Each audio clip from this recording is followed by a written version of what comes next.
Malam JM Team, ketemu lagi dengan Evelyn Nathan pastinya di hari Rabu, rame bukan kaleng-kaleng. Mantap, Dan Aldi. Namanya Aldi. Waduh.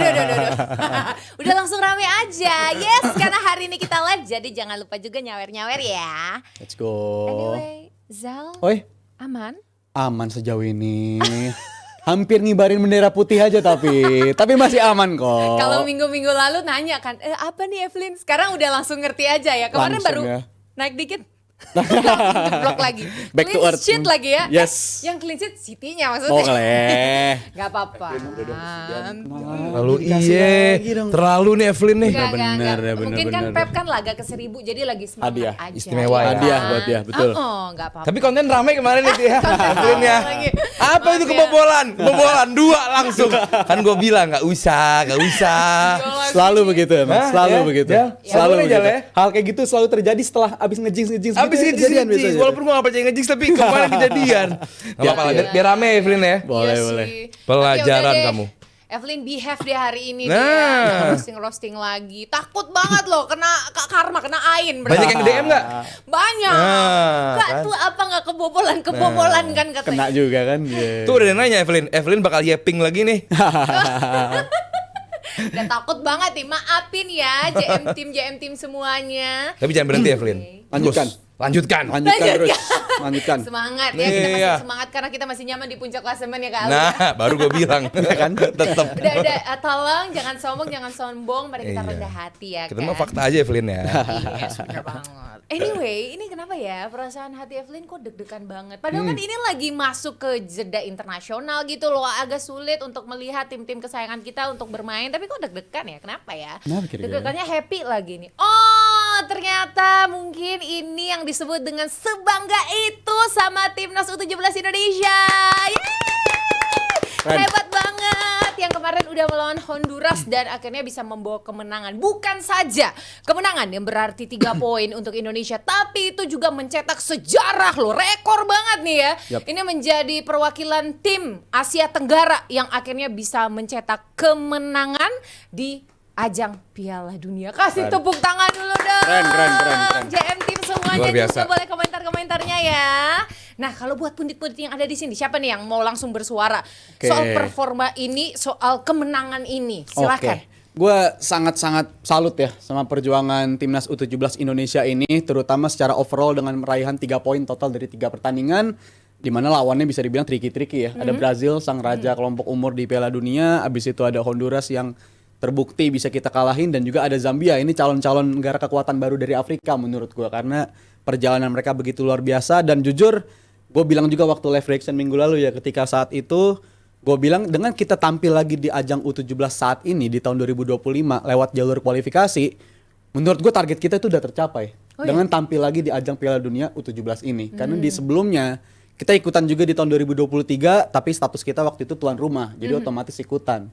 Dan pada saat itu gue sempat mikir nih, pas kita kalah di turnamen pada 2023 itu, kayaknya butuh waktu lama bagi kita untuk tampil lagi di Piala Dunia deh. Karena mengingat kualitas lawannya bagus-bagus, di level U17 kita pada saat itu generasinya berganti juga di tahun berikutnya. Jadi gue mikir ini kayak butuh waktu lama. Tapi ternyata di edisi selanjutnya kita langsung ikutan lagi dan kita bisa mencetak kemenangan perdana. Jadi menurut gue itu udah pencapaian yang begitu luar biasa. Memang betul belum lolos dari fase grup, masih sama kayak edisi sebelumnya, tapi lewat kemenangan ini gue rasa kita punya chance, kita punya peluang di ajang turnamen yang akan datang. Apalagi ini akan jadi turnamen tahunan ya. Kelompok U17 ini turnamen Piala Dunia. Jadi dengan kita tampil di ajang ini dan kita mencetak sejarah, menurut gue itu udah cukup membahagiakan bagi kita semua, karena ini sesuatu yang harus menjadi benchmark bagi kita menurut gue. Karena ini standar kualitas pemain yang begitu bagus, mereka menunjukkan kualitas mereka begitu merata, dan di bawah asuhan Coach Nova gue yakin semoga kita di ajang-ajang turnamen ini tiap tahunnya kita bisa ikut berpartisipasi di ajang turnamen ini. Jadi semua yang kita apresiasi setinggi-tingginya bagi para penggawa U17 Coach Nova ini. Wow, sudah memberikan kejutan Keren banget. terindah ya untuk Mantep kita banget. semua. Gimana kalau dari Aldi ngelihatnya gimana, Di? Iya lah, pasti hal-hal positif, pasti hal baik, pasti hal pujian, apresiasi luar biasa untuk tim ini, karena kelompok usia itu beda sama senior, Evelyn. Kalau kelompok usia itu dia ada masanya, maksudnya kayak begitu dia umur dia nggak eligible lagi, dia bakal pindah ke level selanjutnya. Jadi coach, Singkat. singkat. Jadi Coach Nova akan dihadapkan dengan pilihan-pilihan yang sebenarnya nggak banyak gitu. Jadi dengan apa yang dimiliki saat ini, Coach Nova berhasil meramu tim sebaik ini juga. Dan ya tentu baik Rizal, Evelyn dan juga gue yakin JM Team dimanapun mereka berada bakal memuji tim ini, nggak akan ada yang bilang negatif ataupun ya kalaupun mau dikritik ya gimana pertahanannya masih bisa. Buat gue nggak penting karena ini di Piala Dunia. Ya jadi gue mau fokus juga ke lawannya. Ini juga hal yang luar biasa dari Coach Nova, dia minta maaf. Padahal nggak perlu sih Coach Nova, nggak perlu sama sekali minta maaf karena udah luar biasa banget. Dan dari pemain juga Evranda. Evandra, dia juga di IG-nya ngepost bahwa pelajaran terbaik adalah dari pengalaman. Itu bener banget dan gue harap itu menjadi benchmark dari pemain-pemain lain juga bahwa kekalahan ini benar-benar menjadi sebuah pengalaman yang luar biasa. Gue sedikit pengen fokus kepada lawan-lawan kita kemarin. Kalau Brazil nggak perlu kita bahas karena ini udah benchmarknya udah sangat tinggi. Tadi gue sedikit setuju sama Rizal bagaimana Zambia ini mungkin siap menjadi kekuatan baru di Afrika setelah kemarin sempat di tim seniornya nggak ikut AFCON tapi sempat sukses juga. Dan emang kalau di kelompok usia itu mereka sedang membuat program bersama FAZ itu Football Association Zambianya. Mereka benar-benar bekerja sama dengan United Nation bersama PBB untuk karena masalah utama dari youth di Zambia adalah satu kesulitan cari pekerjaan, kesehatan dan juga satu lagi kesehatan dan juga kriminalitas. Itu benar-benar dijadikan sepak bola di mana itu adalah olahraga nomor 1 di Zambia untuk membentuk sebuah sistem yang tidak hanya baik bagi individunya tapi baik bagi negaranya juga gitu. Dan saluran berarti ya. Saluran betul. Juga, dan Jal kalau lu buka stadion-stadion di Zambia, kalau kata Evelyn nggak kaleng-kaleng. National Hero Stadium. Terus ada satu stadion juga namanya, gue lupa susah soalnya namanya, itu juga bagus banget. Gue pikir ya udah namanya Zambia, gue pikir ya negara Afrika, ya you know kan. Cuman kok bagus stadionnya, kok football developmentnya juga mulai bagus. Gue baca kayak semacam draft untuk si ke FIFA dan juga ke United Nation. Emang mereka fokus ke technical director. Mereka sedang mencari technical director untuk mengejawantahkan apa yang menjadi target mereka. Honduras pun demikian. Benar-benar menyiapkan pengembangan usia dini itu luar biasa gitu. Dari U15 mereka udah mempersiapkan dan juga untuk penyerapan ke Liga Seniornya juga. Liga Seniornya cuma 10 klub. Top league-nya cuma 10 klub dan pemakaian pemain kelompok usia itu benar-benar diwajibkan dan emang harus. Jadi menit bermainnya biar dapat semua. Bener. Jadi buat gue yang pengen gue tekankan adalah lawan kita ini lawan-lawan yang berkembang. Lebih well prepared lah gitu. istilah katanya. Dan kita menghadapi Honduras bisa menang. Buat gue itu udah hal yang buat gue luar biasa sih. Berarti segitu besarnya loh potensi dari U17 kita. Sayang kan kalau nggak dimaksimalkan gitu.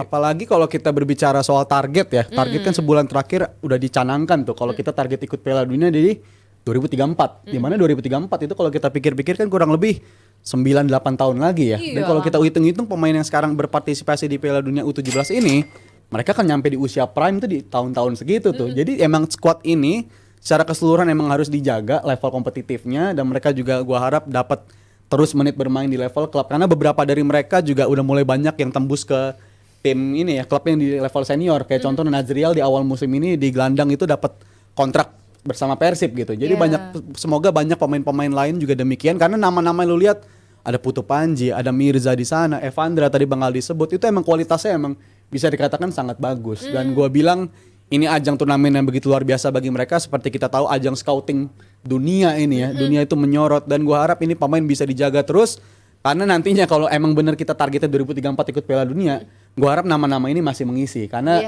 the ugly truth-nya kalau kita ngomongin negara-negara lain khususnya negara-negara yang udah pernah ikutan Piala Dunia secara rutin ya. Biasanya tim yang di level U17 jadi juara atau segala macam tuh di seniornya tipis yang bisa ikut berpartisipasi lagi. Kayak contoh Inggris ketika jadi juara di tahun 2017 yang masih bertahan sampai sekarang cuma Foden.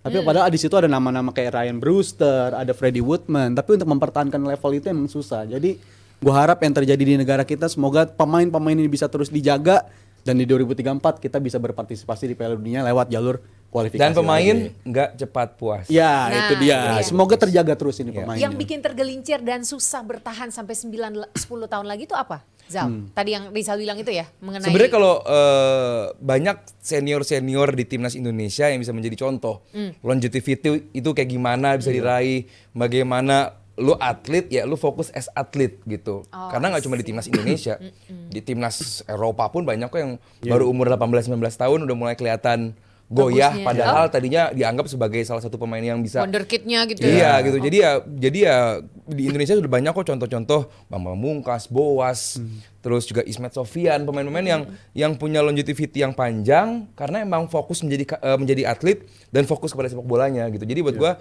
jangan cepat puas sih. Dan mereka ini gue senengnya mereka kayak udah ditanam ya sama Coach Nova karena mereka kan juga Coach Nova keras banget melarang mereka tuh untuk aktif di media sosial. Jadi ini kayak sesuatu yang udah dibangun ke mindset mereka dan beruntung bagi mereka ini ketemu pelatih di level U17 tuh macam Coach Nova. Kayak contohnya kemarin juga konten si pencetak gol kita ya, pencetak gol spektakuler tuh si Alberto ya, dia bilang satu kata untuk Coach Nova, dia bilang ayah bagi dia. Jadi ini tim yang semoga udah menemukan benchmark pelatih yang tepat. Kita juga tahu yang mungkin dalam beberapa tahun ke depan Coach Nova bukan nggak mungkin promosi juga ke level senior yang lain ya, bisa U20, bisa U23. Jadi prospeknya bukan hanya bagi pemain yang cerah, tapi semoga pelatihnya juga cerah dan mereka beruntung banget ketemu pelatih di level kelompok umur macam Coach Nova yang mengajarkan kalau mereka tuh standar untuk jadi pemain ya harus keras dan disiplin. Oke, menurut gua itu penting bagus bagi mereka. banget ya karena mentalitas juga satu hal yang sangat penting terutama untuk yang muda-muda ini gitu loh, yang sangat potensial. Tapi untuk kedepannya nih mempersiapkan kita akan masuk ke Piala Dunia yang level senior ya nantinya. Apa sih sebenarnya evaluasi yang bisa kita pelajari dari 3 pertandingan yang sudah dilalui gitu? Dari siapa dulu nih? Aldi mungkin. Apa nih evaluasinya? Apalagi mungkin yang Evelyn lebih soroti di sini mungkin lebih ke arah federasi yang mungkin memberikan laga liga-liga yang lebih berjenjang atau gimana? Ya Youth League itu memang dibutuhkan, cuman kan nggak segampang itu juga untuk dilakukan gitu. Jadi nggak semua negara juga bisa melakukan Youth League gitu, bahwa pada akhirnya penyerapan nanti ke kelompok senior seperti apa itu juga kan ya tricky ya untuk dilakukan. Cuman buat gua rasa bersama Coach Nova dan juga gua rasa federasi juga sudah lumayan fokus kepada tim ini. Ya udah kita emang nggak bisa tiba-tiba instant impact untuk melakukan ini. Tadi lihat sendiri di bagan untuk menjadi top best runner up itu ada nama Maroko, ada nama Egypt. Itu negara-negara yang emang punya development. Nah ini dia. Maroko, Egypt Dan small margin ya untuk lolosnya itu sebenarnya tipis banget. Mereka ini memulainya itu udah dari kapan tahu gitu. Tunisia juga, Meksiko juga gitu. Kalau Republik Ceko apalagi ya. Jadi buat gue yang kita lakukan udah benar. Biarkan mereka pemain, pelatih, federasi melakukan tugasnya. Dan kita sebagai supporter, sebagai pengamat ya tinggal melakukan tugasnya juga. Kalau apa yang bisa dikritik ya mungkin dari kita tadi kalau Brazil bulan 4 masa mau protes gitu kan. Kita bisa menang lawan Honduras, ya buat gue itu sebuah pencapaian dan ya udah fokus dari situ. Build the team from that aja gitu. Jadi bahwa ternyata Indonesia juga menit bermain untuk kelompok umur juga disiapkan kok gitu. Jadi bukan yang nggak peduli banget sama kelompok usia gitu. Kita peduli, federasi peduli. Tinggal dipertajam aja. Tinggal Udah. dipertajam aja. Asik. Kalau dari Rizal dikit aja nih apa? Ya, evaluasi untuk menuju ke depannya berkaca dari 3 pertandingan, gua rasa kita menciptakan peluang yang cukup ya sebenarnya. Untuk lawan Zambia kita menciptakan respon yang sangat bagus di babak kedua. Setelah ketinggalan kita ngasih respon, tapi peluangnya emang udah tercipta tapi golnya belum datang. Untuk lawan Brazil ya gue sepakat sama Bang Aldi nggak perlu kita cecar gimana lah. 4-0 oke lah Brazil. Untuk lawan Honduras juga kita menciptakan cukup banyak peluang ngasih respon yang bagus. Jadi untuk kedepannya kalau kita bisa memaksimalkan peluang kayak gitu, menurut gue kita di arah yang benar sih. Dengan menciptakan peluang kayak gitu, kita menciptakan respon yang baik juga. Jadi kita udah di arah yang benar, tinggal dipoles untuk lebih maksimal lagi penyelesaian akhirnya. Itu poinnya. Evelyn suka banget nih sama kesimpulan intinya dari permainan timnas U17 Indonesia ini dari Aldi dan juga Rizal, bahwa ini tentang sudah adanya potensi dan kita sudah ada di track yang benar, tinggal dilanjutin aja. Tapi gitu kalau loh. kelompok umur ya, Iya kan? Indonesia dari dulu emang nggak pernah kekurangan sih. Kita ingat dulu ada Danone Cup. Itu emang kalau dan kita emang jago Kualitasnya bagus-bagus. ke Paris gitu main di Danone Cup. Itu ya udah udah emang hebat di sana. Kan masalah selalu ada begitu masuk ke senior. Perbedaan begitu masuk senior itu yang membedakan pemain yang potensial dan pada akhirnya yang bisa achieve potensial mereka. Itu yang membedakan. Jadi kalau soal potensi Indonesia nggak pernah kekurangan. Udah Ya. nggak usah ditanyakan lagi, Nggak emang perlu. selalu ada, tinggal bagaimana kita mengolahnya aja nih. Yes. Kayak ini para JM Team juga udah pada semangat banget. Ini di komentar udah rame dan ada yang sudah nyawer-nyawer juga. Kita baca yuk, let's go. Di sini sudah ada Ferry, Rp25.000. Terima kasih Kakak Ferry. Malam Pundit DPI. Wah, Malam Ferry. Evelyn nggak disapa. Nggak apa-apa. Hai dulu sama para pundit. Alright. Sekarang ada Kevin, Rp25.000. Loh, Mas Virsinya Oh mana? iya, Evelyn katanya? belum ngasih tahu Evelyn Virsi kemana. Iya, lagi ada tugas negara ya. Bertugas, biasa lah. Sibuk ya Bapak kita ya, Bapak Firzi memang nggak apa-apa. Sibuk. Silakan kalau ada yang mau nanya-nanya, mau kasih pendapat soal apapun deh, mau Premier League boleh lah. Nggak ada liga begini Evelyn ya. Iya. Sepi ya, bahas Sepi. apa? Padahal mau bahas apa ya? Iya. Silakan keluarkan. Yang selama ini belum keluar ya kan, yang selama ini memang pertanyaan-pertanyaannya tuh kayaknya suka ketumpuk sama yang lain. Ayo keluarkan. Mumpung Mainkan, kita lagi mainkan. punya banyak waktu untuk membahasnya. Let's go ya.